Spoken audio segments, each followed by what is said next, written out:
पिलाने आज विश्व परिसंस्था परिपार्श्व तंत्र जार इंग्राजी प्रति शब्द इकोसिस्टम पृथ्वी समस्त सजीव और निर्जीव पदार्थर अध्ययन परिपार्श्व विज्ञान अंतर्गत यही परिपार्श्व अर्थात इकोलोजी।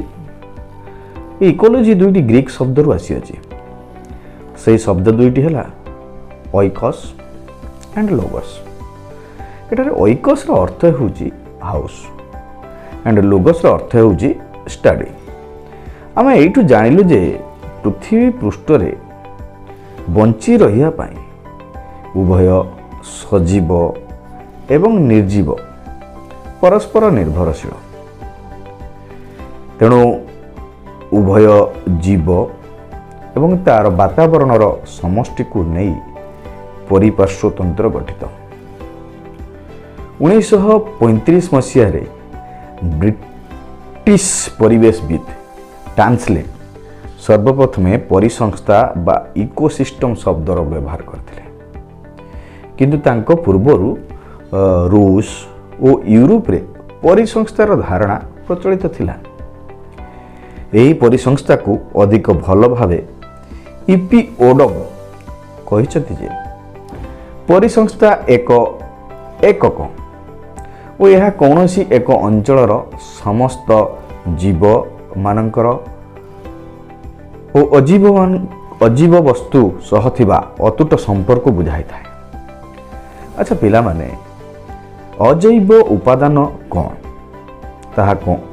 अजैव उपादान हला जहा कौनसी स्थानर वायु जल तापमात्रा खनिज पदार्थ मृत्तिका इत्यादि को परिवेशर अजैव उपादान कहा जाए। तो यहाँ पर जानिबा जैव उपादान कौन? तारे आमे एटार एतिकी बुझु जे परिसंस्थारे थिबा समस्त जीव जैव उपादान परिसर भुक्त।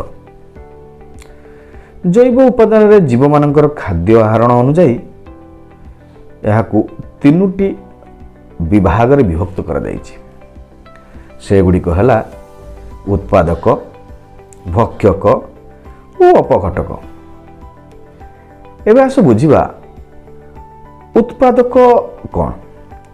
उत्पादक श्रेणीर जीव माने निजे निजर खाद्य प्रस्तुत करिथांती, अर्थात उद्भिद निजर पत्र हरित द्वारा सूर्यालोक अंगारकाम्ल और जलरू खाद्य निजे प्रस्तुत करि पारुथवारु ताकू उत्पादक कहा जाए।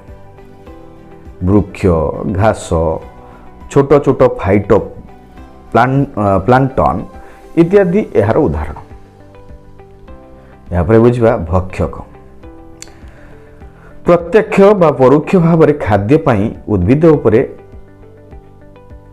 उद्भिद मानक निर्भरशील प्राणी मानक भक्षक कहा जाए। भक्षक को तीनोटी श्रेणीभुक्त करा जायछि, जहा प्राथमिक भक्षक, माध्यमिक भक्षक और तृतीय भक्षक।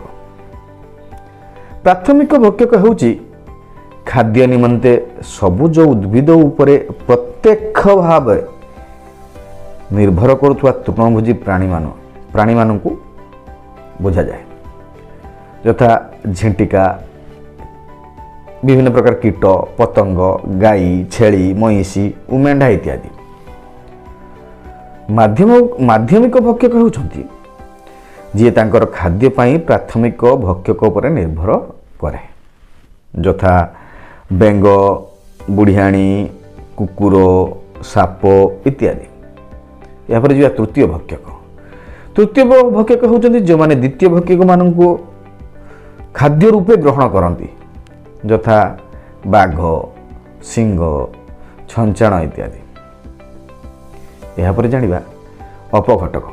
अपघटक होउछि मृत प्राणी उद्भिद मानक अपघटन करी जैविक वस्तु को मौलिक पदार्थ रे परिणत करने को बुझा जाए, अर्थात खाद्य पाई एमाने मृत प्राणी एवं उद्भिद मानक जैव वस्तु पर निर्भर करती।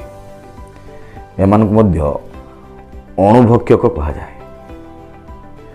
यार जदि उदाहरण नबा बीजाणु, फिंपी, जिया, कृमि इत्यादि यही श्रेणीभुक्त। पिला माने आज एतिकी एमती नुआ नुआ विषय परिवेश विज्ञान राजनीति विज्ञान इतिहास इंग्रजी रे जानिया पाई मोर ये चैनल टी को सब्सक्राइब और लाइक करंतु। तो आज एतिकी पुणी देखा हबो आ गोटे नुआ क्लास रे रहिली। धन्यवाद। Bye bye. जय जगन्नाथ।